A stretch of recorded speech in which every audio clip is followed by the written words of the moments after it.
Louvado seja Deus, a fé para remover montanhas. Capítulo 5. A fé precisa ser liberada. Autor: Kenneth Hagin. O aspecto de dizer na fé. Marcos, capítulo 11, versos 23. Porque em verdade vos digo que qualquer que disser a este monte, ergue-te e lança-te no mar, e não duvidar em seu coração, mas crer que se fará aquilo que te diz, tudo que disser-lhe será feito. Note que Jesus terminou Marcos 11, 23, dizendo: tudo o que disser lhe será feito. A quinta coisa importantíssima que você deve saber a respeito da fé é que ela deve ser liberada por meio das palavras da sua boca. Há muitos anos dirigi uma reunião de reavivamento em uma cidadezinha do Texas. Naqueles dias, meu costume era jejuar 2 dias por semana, todas as terças e quintas-feiras. Aliás, quanto ao jejum, alguém me perguntou: irmão Hagin, você jejua muito?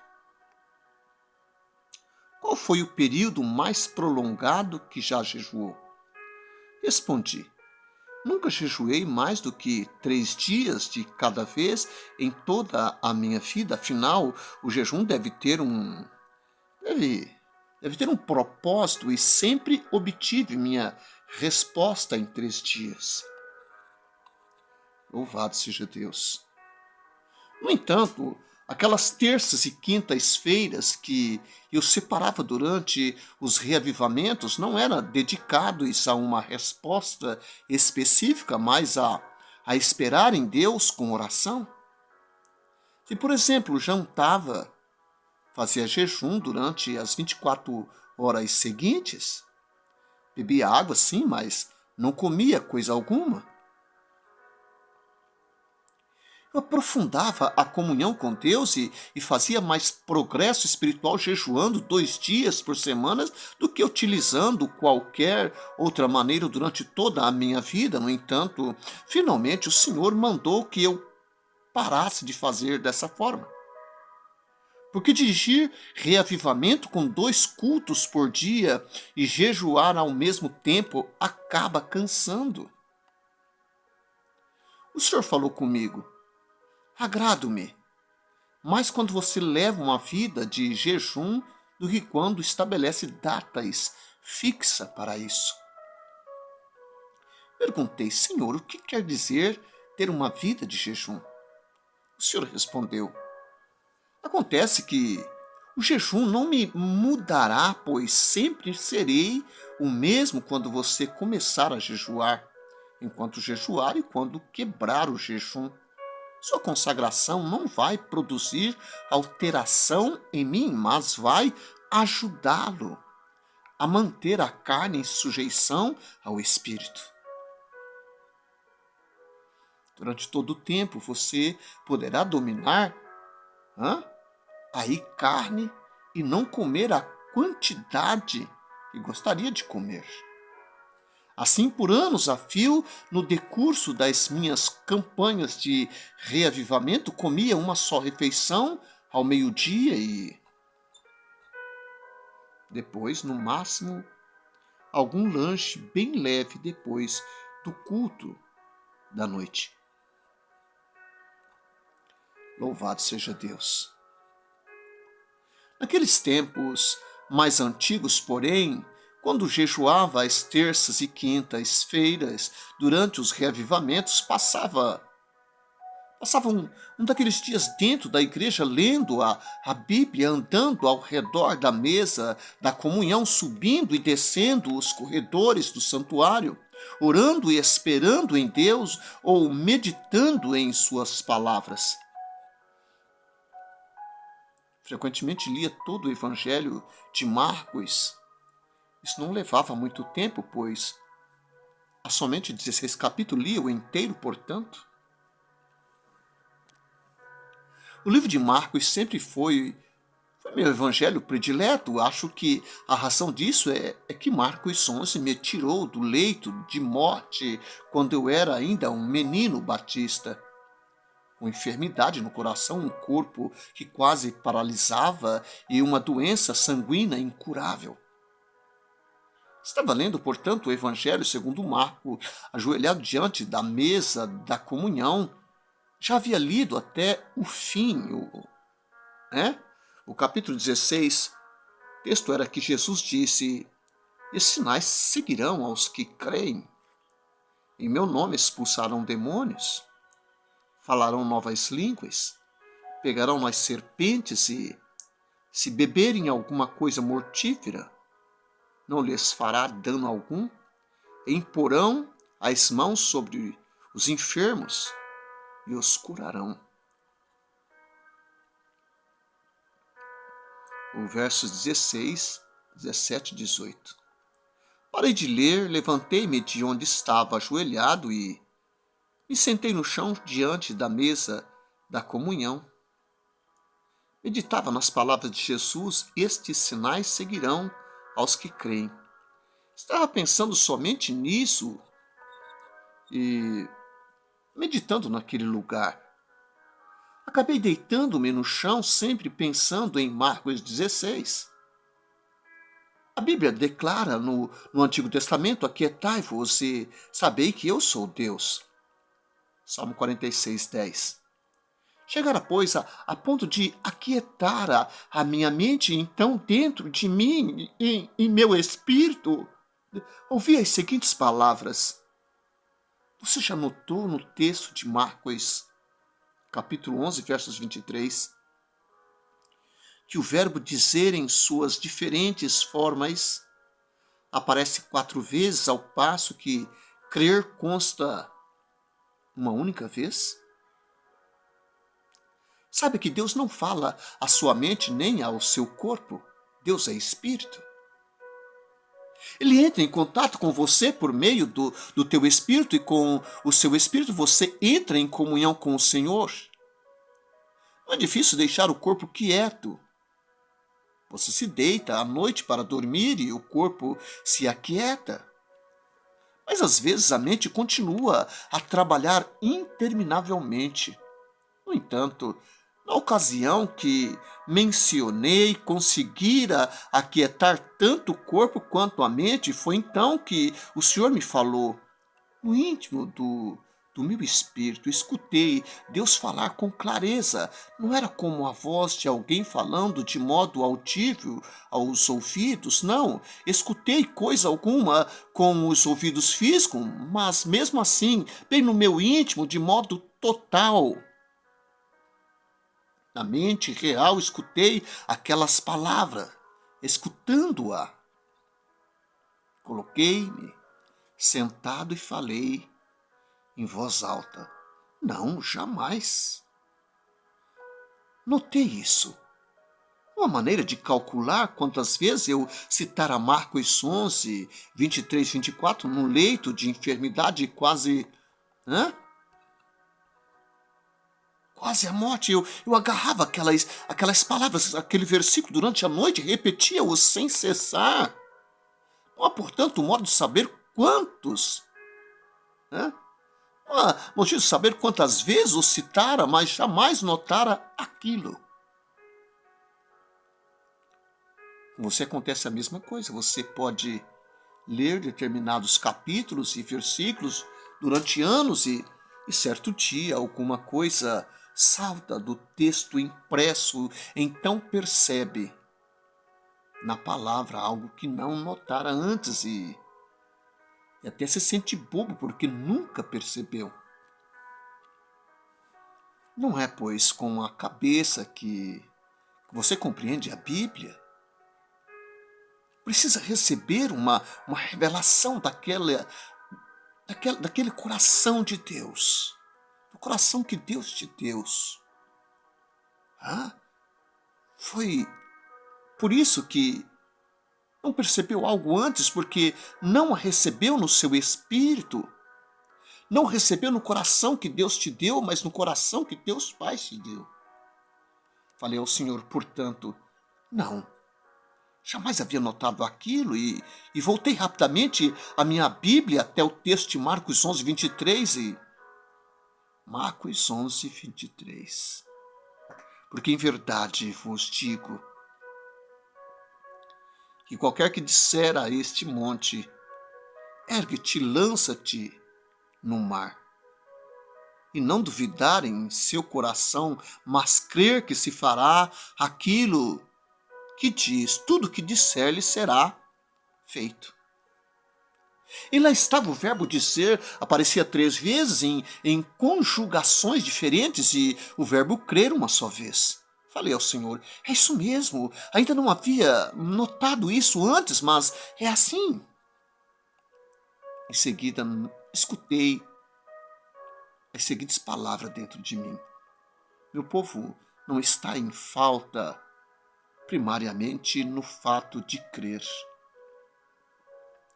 mas está perdendo bênçãos porque não há bem dizer. Você foi ensinado a crer, mas a fé precisa. A fé precisa ser liberada mediante as palavras que saem da boca. Você pode receber tudo quanto disser.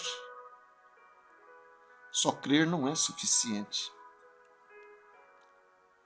Depois que ele me disse isso, fiquei sentado no chão diante da mesa da comunhão e comecei a relembrar em minha vida todas as reuniões e convenções de avivamento que já havia frequentado em um relance, passaram pela minha mente todas as pregações que já havia feito. A respeito da fé. E não me lembrei de algum pregador que falara a respeito do papel de dizer desempenhado sobre esta fé. Em seguida, Jesus falou ao meu espírito, você terá de pregar e ensinar 3 vezes mais a respeito de dizer do que de crer, a fim de levar as pessoas a verem essa verdade. Fiz uma checagem comigo mesmo, havia ensinado um pouco a respeito de dizer na fé, mas não muito. A partir de então, passei a fazer conforme Jesus me mandou. Pregava e ensinava mais a respeito de dizer. Examinemos Marcos 11, 23. Novamente, note que está escrito, mas crer que se fará aquilo que diz. Tudo o que disser lhe será feito. Trata-se de crer no coração que se fará aquilo que é dito. As coisas que você diz, as palavras. Você, portanto, crê no coração que aquilo, as palavras que diz será feito. Você crê no coração e expressa a sua fé por meio de palavras. E assim você tem poder. Louvado seja Deus. Poder sobre os demônios. Poder sobre as doenças e as circunstâncias que chegam até você. Louvado seja Deus para todos sempre. Amém. Jesus completou suas palavras nesse versículo dizendo, tudo o que lhe disser será feito. O que Jesus disse que seria feito para você? Aquilo que você creu. Não. Muitas são as pessoas que dizem, se eu crer suficientemente que receberei algo, assim acontecerá. No entanto, na verdade, estão falando com incredulidade. Você terá na vida o que disser. Exceto o que não disser, se você crer firmemente que Deus lhe dará algo, não a receberá necessariamente. Por isso, Jesus não disse, tudo aquilo em que crer lhe será feito, mas tudo o que disser lhe será feito. O Senhor falou que você receberá o que proferir. Se você não está satisfeito com aquilo que recebeu, verifique o que disse. Isso porque tudo quanto você é hoje, bem como tudo que possui, é o resultado daquilo que falou com fé ontem. Deixe esse fato penetrar em seu coração e na sua mente. No Antigo Testamento há um versículo que define bem o caso. Provérbio capítulo 6, versos 2. Enredastes-te com as palavras da tua boca, prendestes-te com as palavras da tua boca. Muitos cristãos lançam no diabo a culpa de muitas situações, mas, na realidade, eles mesmos foram presos mediante as próprias palavras, as quais lhes serviram de armadilha. Certo escritor expressou o caso da seguinte forma: você disse que não conseguiria e foi derrotado no momento em que falou assim. Alegou não ter fé e a dúvida se levantou como um gigante e o prendeu. Você foi preso pelas próprias palavras, falou no fracasso e o fracasso escravizou-o. Amigo, bem poucos entre nós sabemos que nossas palavras nos dominam.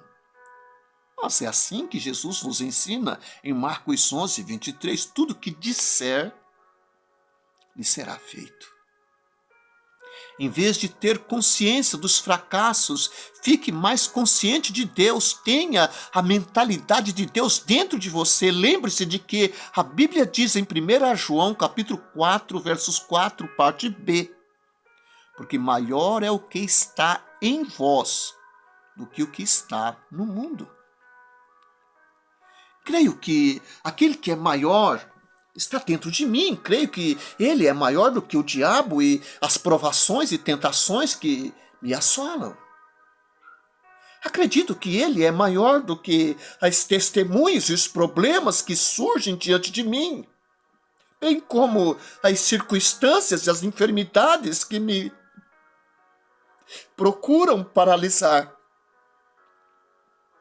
Creio que o Senhor é maior do que todas e qualquer coisa. Ele habita em mim. Louvado seja Deus.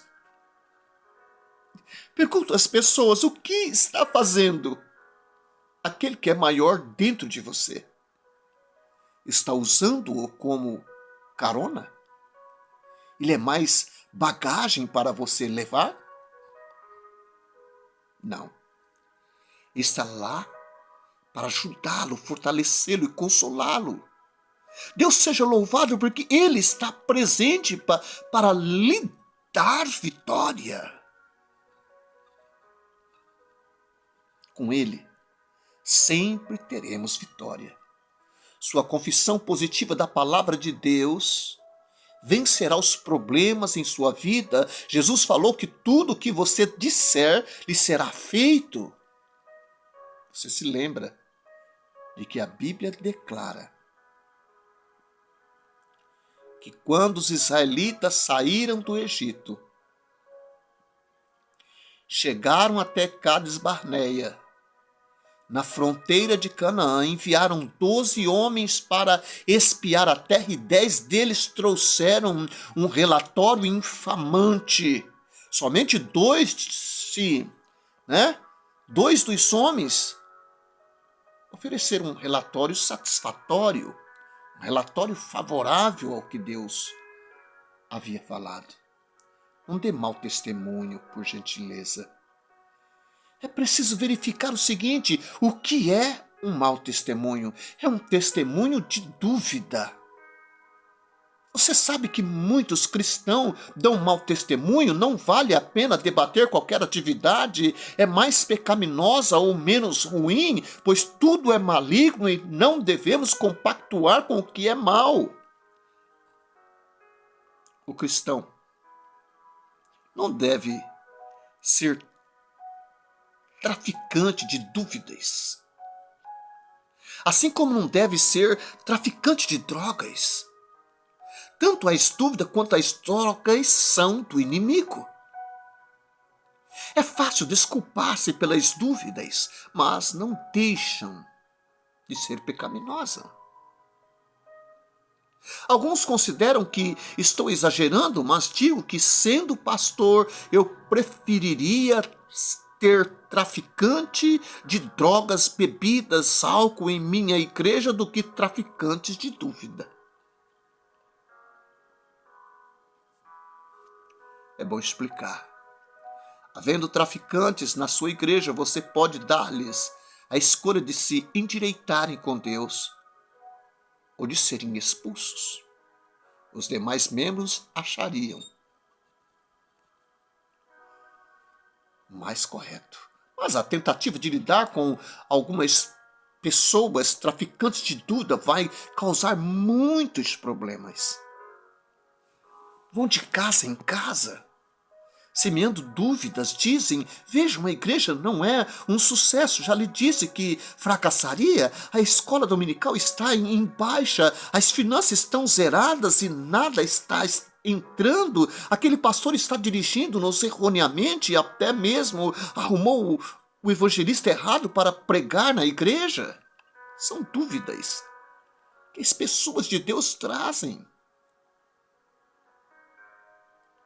Esses revendedores de dúvidas procuram ouvidos para despejar um pouco de suas sujeiras.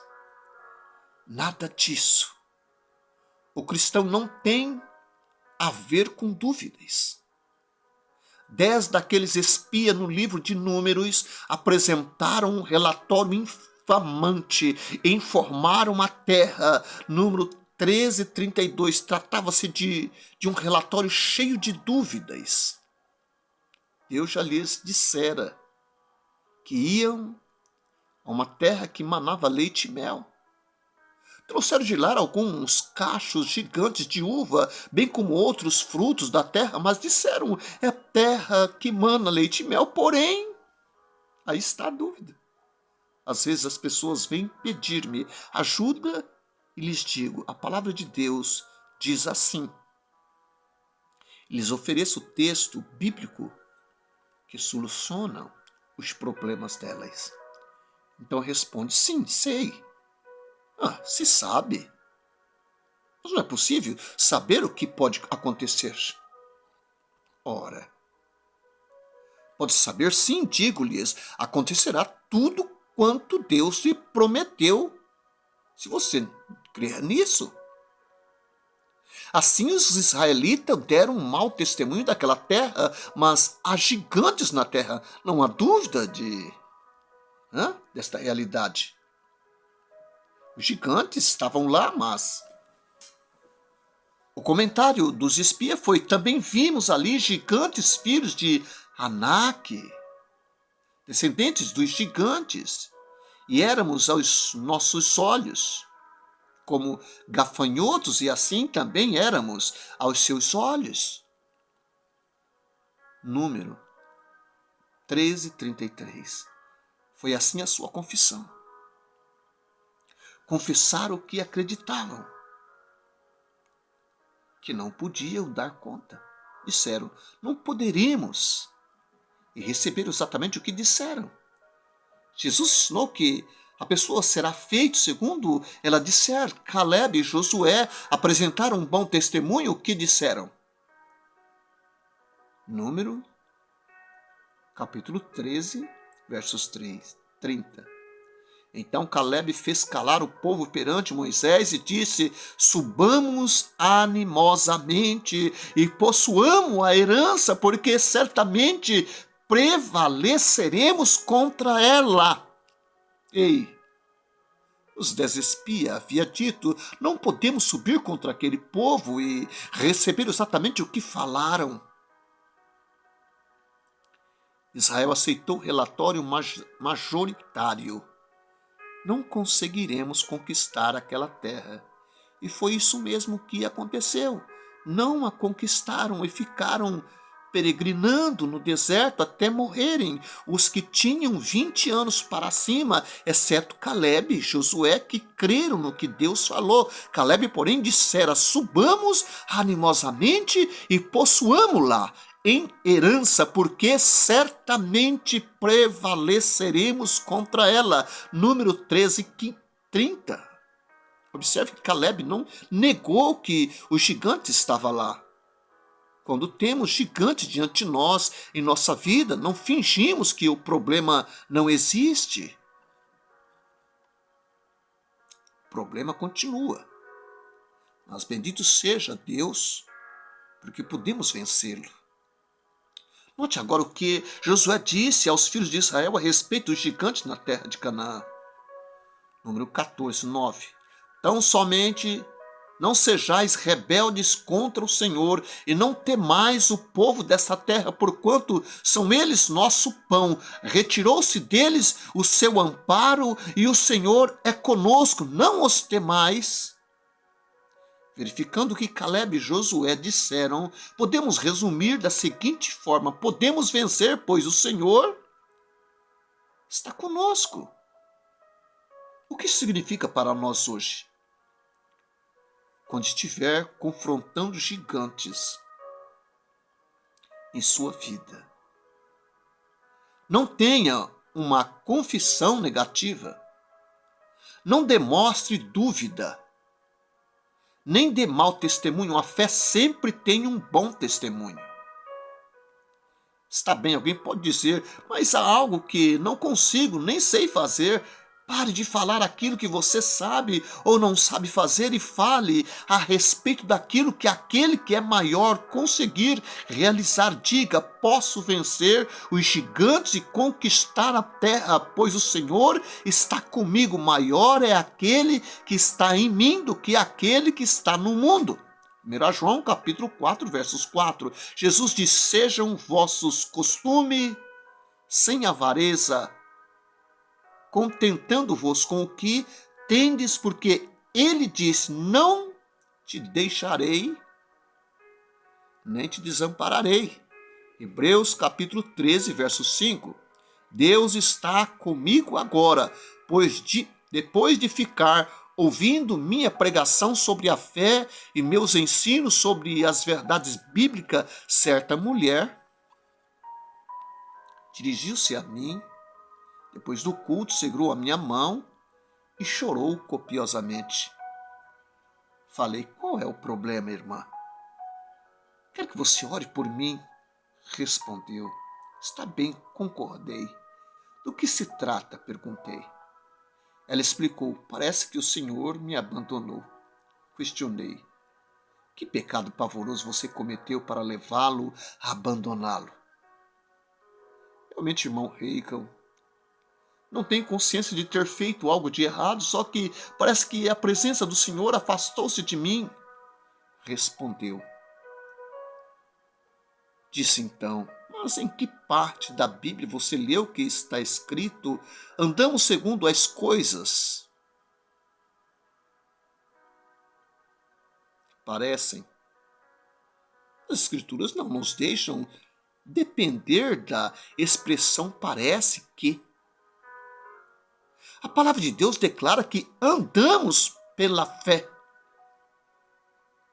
E Jesus diz que jamais nos deixará, nem nos abandonará.